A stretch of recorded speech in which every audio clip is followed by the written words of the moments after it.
नमस्कार, मी डॉक्टर अमृता कुलकर्णी।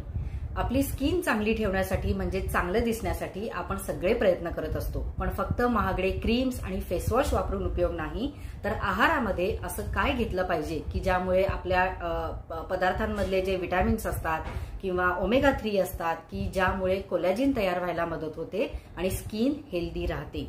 तर सगळ्यात पहिलं म्हणजे फळांमध्ये विटॅमिन सी युक्त फळं म्हणजेच टरबूज, कलिंगड, पपई, संत्री, मोसंबी ही घ्या। दुसरं म्हणजे भाज्यांमध्ये बीटा कॅरोटीन युक्त भाज्या म्हणजेच गाजर, रताळी, टोमॅटो, काकडी, बीट यासारख्या भरपूर पाणी असणाऱ्या भाज्या घ्या।